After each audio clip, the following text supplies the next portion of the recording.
ফারাক্কাবাদ মরণ ফাঁদে পরিণত হয়েছে মন্তব্য মির্জা ফখরুলের। পদ্মা ব্যারেজ সিদ্ধান্তকে সাধুবাদ, কিন্তু তিস্তার বিনিময় নয় বলেছেন জামায়াতের আমির। বাংলাদেশ যুক্তরাষ্ট্র জ্বালানি সহযোগিতা সমঝোতা স্মারক প্রেসিডেন্ট ট্রাম্পের প্রতি পররাষ্ট্রমন্ত্রীর কৃতজ্ঞতা, ঐতিহাসিক অর্জন বললেন মার্কিন জ্বালানি মন্ত্রী। দেখছিলেন ক্রাউন সিমেন্ট সংবাদ শিরোনাম, এবার বিস্তারিত। হাম উপসর্গে আরও 12 শিশুর মৃত্যু হয়েছে। হাসপাতালে নতুন ভর্তি হয়েছে 1303 জন। হাম আক্রান্ত 99% শিশু সুস্থ হলেও হামজনিত নিউমোনিয়া আক্রান্ত 80% শিশুই মারা যাচ্ছে বলে জানিয়েছেন বিশেষজ্ঞরা। দ্রুত চিকিৎসা নিশ্চিতে দেশজুড়ে হাসপাতালগুলোতে হাম করোনার করার পরামর্শ তাদের। হামজনিত নিউমোনিয়া নিয়ে শুক্রবার রাজধানীতে এক সংবাদ সম্মেলনে বক্ষব্যাধি বিশেষজ্ঞরা এসব কথা জানিয়েছেন। আরও জানাচ্ছেন নাবিল জাহাঙ্গীর। হামের প্রাদুর্ভাব নিয়ন্ত্রণের ব্যাপক প্রচেষ্টার মধ্যেও শিশু মৃত্যু থামছেই না। প্রতিদিনই দেশের বিভিন্ন প্রান্ত থেকে শিশুদের নিয়ে চিকিৎসার জন্য রাজধানীর হাসপাতালগুলোতে ছুটছেন অভিভাবকরা। বিশেষজ্ঞরা বলছেন, হাম অতি দ্রুত সংক্রমিত হলেও 99% রোগী সম্পূর্ণভাবে সুস্থ হয়ে ওঠে।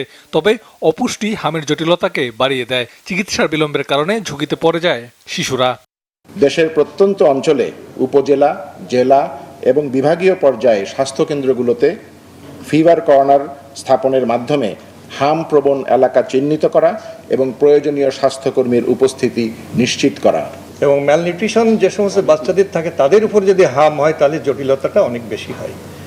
তো আমাদের দেশে তো ম্যালনিউট্রিশনের একটা প্রভাব আছেই। শিশুদের জন্য হামজনিত নিউমোনিয়াকে সবচেয়ে মারাত্মক উল্লেখ করে শ্বাস প্রশ্বাসজনিত জটিলতার বিষয়ে সচেতন হতে পরামর্শ বক্ষব্যাধি বিশেষজ্ঞদের। নিউমোনিয়া কিন্তু অনবরতই একটা প্রবলেম, যেটা পাবলিকলি বা মিডিয়া আলোচনা কম, কিন্তু যখন হামজনিত নিউমোনিয়া ওই 5%-এর মধ্যে হয়, 95% ভালো হলে ওই যে 5% তার মধ্যে কিন্তু এই নিউমোনিয়া হচ্ছে, ডায়রিয়া হচ্ছে, ব্রেইনে ইনফেকশন হচ্ছে, তার অপুষ্টি হচ্ছে এবং তার যে শরীরের যে প্রতিরোধ ক্ষমতা, ইমিউনিটি, সেটা কমে যাচ্ছে। ভ্যাকসিনেশনের ফলে 93% শিশুকে কাভার করা সম্ভব হয়েছে। এর ফলে ক্রমান্বয়ে সংকট থেকে উত্তরণের প্রত্যাশা চিকিৎসকদের। নাবিল জাহাঙ্গীর, বাংলা ভিশন, ঢাকা।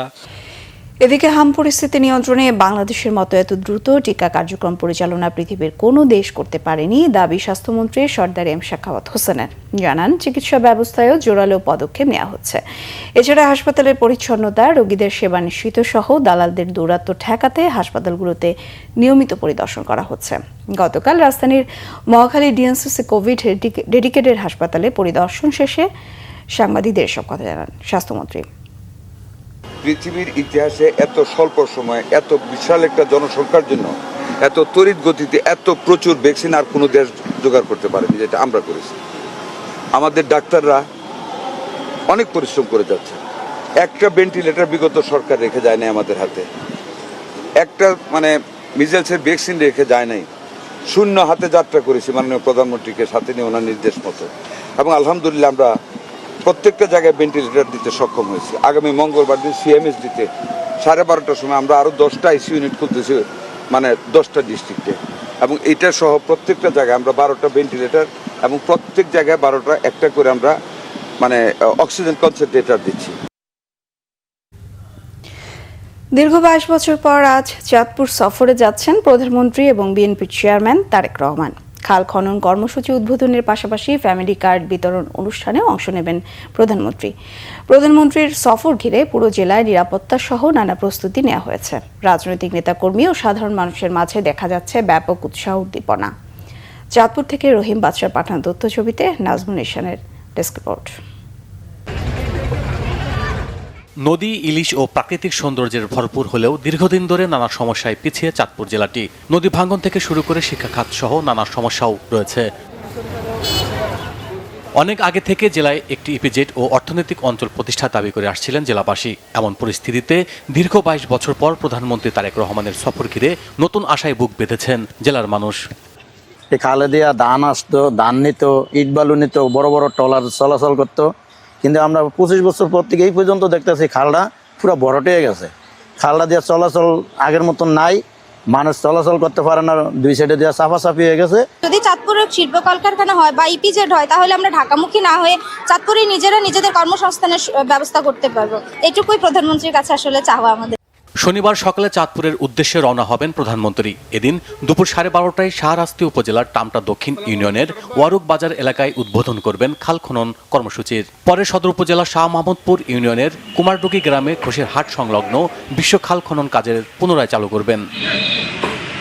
এরপর বিকেল 3:30টায় প্রধানমন্ত্রী যোগ দিবেন চাঁদপুর সরকারি কলেজ মাঠে ফ্যামিলি কার্ড বিতরণ অনুষ্ঠানে। চাঁদপুর ক্লাবে জেলা বিএনপির সাংগঠনিক সভায় অংশ নেবেন বিকেল 5টার দিকে। চাঁদপুরের একটা ঐতিহ্য আছে, সেখানে নদীবন্দর আছে, সেখানে রেল যোগাযোগ আছে এবং সাথে সাথে সড়ক যোগাযোগ আছে। তাহলে ইপিজেড করার মতো একটি উপযুক্ত জায়গা, তাতে করে চাঁদপুরের যারা আমাদের কর্মসংস্থানের পাইতে কষ্ট হতো, বিভিন্ন জেলাতে যেতে হতো, সেই যাওয়াটা আর প্রয়োজন হবে না। সম্ভাবনার এই জেলাকে একটি আধুনিক ও সমৃদ্ধ জনপদে রূপ দিতে প্রধানমন্ত্রী এই সফর গুরুত্বপূর্ণ ভূমিকা রাখবে বলে আশা চাঁদপুরবাসীর। Bangla vision news desk. BNP মহাসচিব মির্জা ফখরুল ইসলাম আলমগীর বলেছেন, আওয়ামী লীগ সরকারের ভূমিকার কারণে বাংলাদেশের মানুষ গঙ্গার পানির ন্যায্য হিস্সা থেকে বঞ্চিত হয়েছেন। বলেন, ভারতের গঙ্গার পানি একতরফাভাবে প্রত্যাহারের কারণে বাংলাদেশ উত্তর পশ্চিমাঞ্চল পরিবেশগত প্রাকৃতিক ভারসাম্যহীনতার মুখে পড়েছে।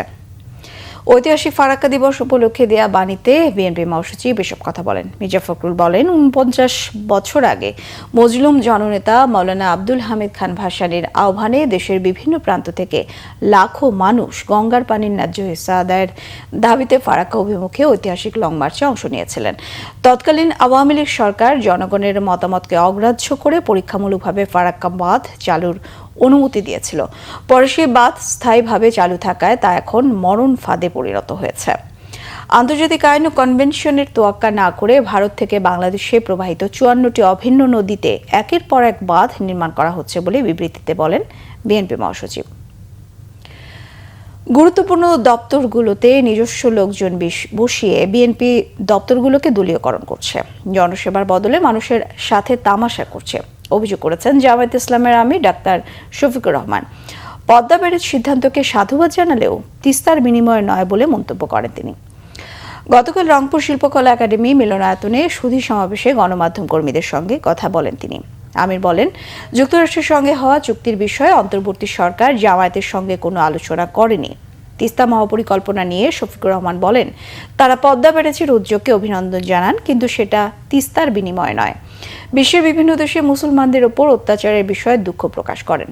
এর আগে রংপুর মডেল কলেজ মিলনায়তনের রংপুর দিনাজপুর অঞ্চলের জেলা, উপজেলা, থানা আমির সম্মেলনে যোগ দেন।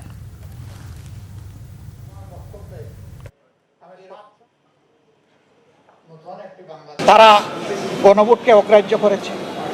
তারা বাংলাদেশ ব্যাংকের গভর্নর পরিবর্তন করে অত্যন্ত দুর্বল বিতর্কিত একজন মানুষকে সেই সম্মানজনক জায়গায়, আমানতের জায়গায় বসিয়েছে। আপনারা দেখেছেন যে 42টা জেলায় তারা প্রশাসক নিয়োগ দিয়ে বসেছে। একটা ডেমোক্রেটিক প্রসেসে দেশ এখন আগাচ্ছে, এই সময় কেন প্রশাসক নিয়োগ দিতে হবে? দলীয় লোকদেরকে কেন দিতে হবে? বিভিন্ন জায়গায় নির্বাচন করে জনগণ যাদেরকে প্রত্যাখ্যান করেছে, হেরে গেছে, তাদেরকে আবার বড় বড় জায়গায় বসিয়ে দেওয়া। জাতি, ধর্ম, বর্ণের বৈচিত্র্যকে কেউ যেন বিভাজনের হাতিয়ার হিসেবে ব্যবহার করতে না পারে, সেজন্য সবাইকে সজাগ থাকার আহ্বান জানিয়েছেন তথ্য সম্প্রচার বিষয়ক মন্ত্রী জহিরুদ্দিন স্বপন। পার্বত্য অঞ্চলের বিভিন্ন ক্ষুদ্র নৃগোষ্ঠীর ঐতিহ্যবাহী উৎসব বিজু, সাংগ্রাই, বিশু ও চাংক্রান উপলক্ষে শুক্রবার রাজধানীতে অনুষ্ঠিত পুনর্মিলনী উৎসবে তিনি আহ্বান জানান। তথ্য সম্প্রচার মন্ত্রী বলেন, দেশের যে কোনো বর্ণ জাতির মানুষের সবচেয়ে বড় পরিচয় সে বাংলাদেশী। এই বৈচিত্র্যকে যারা বিভাজনের ক্ষেত্রে নিয়ে যেতে চায় তারা দেশদ্রোহী। দেশবিরোধী শক্তি বরাবরই এই একতার মধ্যে বিভেদ তৈরির পায়তারা করছে বলেও জানান। রাজধানীর বেইলি রোডে পার্বত্য চট্টগ্রাম কমপ্লেক্সে আয়োজিত এই অনুষ্ঠানে অংশ নেন বিভিন্ন সম্প্রদায়ের মানুষ। পুনর্মিলনী উৎসবে নৃত্য, গান ও ঐতিহ্যবাহী পরিবেশনার পাশাপাশি ছিল পার্বত্য অঞ্চলের বিভিন্ন সংস্কৃতির পরিচিতিমূলক আয়োজন। আয়োজকরা জানান, পারস্পরিক সম্প্রীতি ও সংস্কৃতির বন্ধনকে আরও শক্তিশালী করতে আগামীতেও আয়োজন অব্যাহত থাকবে। যুক্তরাষ্ট্রের সাথে জ্বালানি খাতে কৌশলগত সহযোগিতার বিষয়ে সমঝোতা স্মারক MOU সই করেছে বাংলাদেশ। একে দুই দেশের সম্পর্কের ক্ষেত্রে একটি ঐতিহাসিক অগ্রগতি হিসেবে উল্লেখ করেছেন যুক্তরাষ্ট্রের জ্বালানি মন্ত্রী ক্রিস রাইট। 14 মে ওয়াশিংটন ডিসিতে যুক্তরাষ্ট্রের জ্বালানি বিভাগে সমঝোতা স্মারক সই করেন যুক্তরাষ্ট্রের পক্ষে জ্বালানি মন্ত্রী ক্রিস রাইট আর বাংলাদেশের পক্ষে পররাষ্ট্রমন্ত্রী ডক্টর খলিলুর রহমান। এমন সময় এই সমঝোতা স্মারক সই হলো যখন মধ্যপ্রাচ্যের সংঘাতের কারণে বাংলাদেশ সহ বিশ্বের অনেক দেশ জ্বালানি নিরাপত্তা নিশ্চিত করতে গিয়ে গুরুতর চ্যালেঞ্জের মুখে পড়েছে। এই সমঝোতা স্মারক দুই দেশের সক্ষমতা বৃদ্ধি, জ্ঞান ও দক্ষতার আদান প্রদান আর তেল, গ্যাস, ভূতাপীয় শক্তি ও জৈব শক্তির ওপর গবেষণার সুযোগ করে দেবে। এছাড়া এটি বাংলাদেশকে সাশ্রয়ী মূল্যে যুক্তরাষ্ট্রের এলএনজি, এলপিজি আর অন্যান্য জ্বালানি পণ্য আমদানিতে সহায়তা দেবে। স্বাক্ষর অনুষ্ঠানে দেওয়া সংক্ষিপ্ত বক্তব্যে বাংলাদেশের পররাষ্ট্রমন্ত্রী এই উদ্যোগের পেছনে সমর্থনের জন্য প্রধানমন্ত্রী তারেক রহমান এবং মার্কিন প্রেসিডেন্ট ডোনাল্ড ট্রাম্পকে ধন্যবাদ জানিয়েছেন।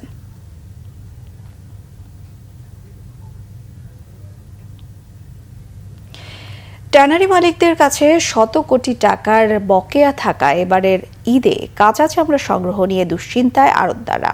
সরকার দাম বেঁধে দিলেও ব্যাংক ঋণের অর্থ থোক বরাদ্দ হিসেবে ছাড় না করলে চামড়া সংগ্রহে বিপর্যয়ের শঙ্কা ট্যানারি মালিকদের।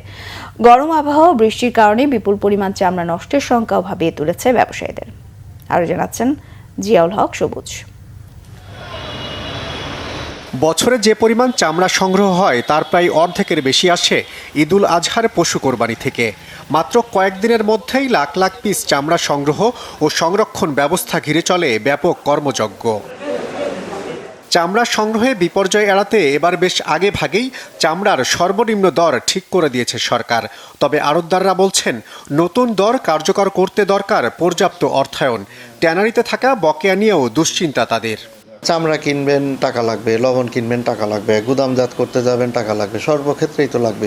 তা আমরা চাচ্ছি ক্যাশ, আমাদের যে আগের টাকাগুলো আছে ওর মধ্যে যদি 50% টাকাও দিয়ে দেয় আমাদের কাছে ক্যাশটা অ্যাভেলেবেল থাকবে। 110 কোটি টাকা ছিল আমাদের আগের, এই টাকাগুলো অদ্যাবধি পর্যন্ত এখন 90 থেকে 95 কোটি টাকা এখনও আমাদের পাওনা তাদের কাছে রয়ে গিয়েছে। এই টাকাগুলো যদি আমাদের কাছে চলে আসে আমার মনে হয় চামড়ার ব্যবসাও ঘুরে দাঁড়াবে এবং সারাউন্ডিং তো ঈদুল আজহার আগে যে ডিজাস্টারটা হয় বিভিন্ন ডিস্ট্রিক্টে এবং ঢাকাতেও হয় সেগুলি হওয়ার সম্ভাবনা থাকবে না।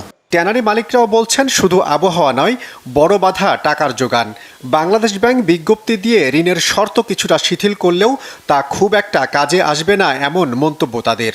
যারা ক্লাসিফাইড তারা কিন্তু কোনোভাবেই আপনার টাকা পাবে না এবং এই শিল্পে আপনার 85% ট্যানারি ক্লাসিফাইড হয়ে গেছে।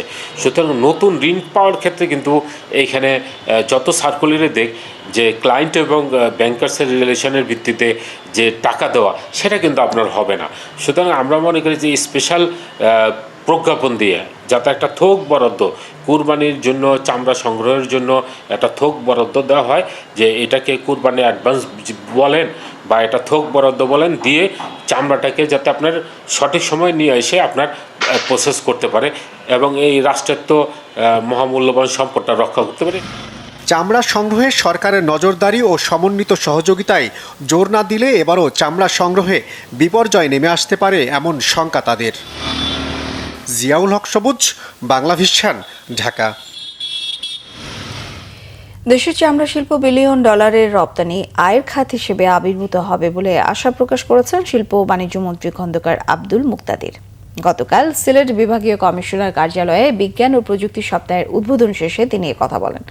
খন্দকার আব্দুল মুক্তাদির বলেন, কোরবানি একটি চামড়াও যেন নষ্ট না হয় সে বিষয়ে বিশেষ গুরুত্ব আরোপ করা হয়েছে। অসচেতনতার কারণে প্রতি বছর দেশে যে পরিমাণ চামড়া নষ্ট হয় তা রোধে এবার সরকারের পক্ষ থেকে ব্যাপক প্রস্তুতি নেওয়া হয়েছে বলেও জানান মন্ত্রী।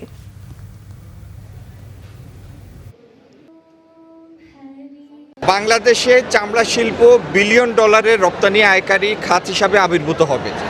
এটির দুর্বলতা যেই জায়গায় ছিল সেগুলি সারানোর উদ্যোগ আমরা নিচ্ছি, কিন্তু সেটা 2.5 মাসে সম্ভব না। চামড়া খাতকে সত্যিকারভাবে একটি সম্ভাবনাময় খাতে রূপান্তরের জন্য আপনার আমার সবার দায়িত্ব হচ্ছে এই সাময়িক সময়ে, আপৎকালীন সময়ে এক পিস চামড়াও যেন নষ্ট না হয়, যার যার জায়গা থেকে আমরা দায়িত্বশীল আচরণ করব। রাজধানীর বনানীতে এরনা লিমিটেডের নতুন প্রিমিয়াম টেক শোরুম উদ্বোধন করা হয়েছে। উদ্বোধন করেন ইনরা লিমিটেডের ব্যবস্থাপনা পরিচালক মোহাম্মদ জহিরুল ইসলাম। অনুষ্ঠানে প্রযুক্তি খাতের বিভিন্ন ব্যক্তিত্ব, কন্টেন্ট ক্রিয়েটর, গণমাধ্যম প্রতিনিধি, কর্পোরেট অতিথি এবং প্রতিষ্ঠানের কর্মকর্তারা উপস্থিত ছিলেন। নতুন শোরুমে গ্রাহকরা একই স্থানে laptop, gaming PC, smartphone, mobile phone, gadget, customs PC, networking solution, office equipment এবং বিভিন্ন আন্তর্জাতিক ব্র্যান্ডের প্রযুক্তি পণ্য যেমন হনর স্মার্টফোন ও সনি টিভি ও হোম অ্যাপ্লায়েন্স সহজে সংগ্রহ করতে পারবেন। উদ্বোধন উপলক্ষে বিশেষ ছাড় ও অফার চলছে।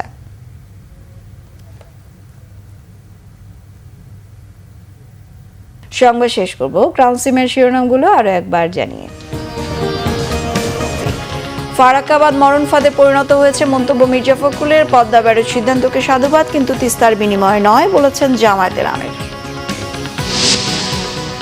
বাংলাদেশ যুক্তরাষ্ট্র জ্বালানি সহযোগিতা সমঝোতা স্মারক, প্রেসিডেন্ট ট্রাম্পের প্রতি পররাষ্ট্রমন্ত্রীর কৃতজ্ঞতা। ঐতিহাসিক অর্জন বললেন মার্কিন জ্বালানি মন্ত্রী।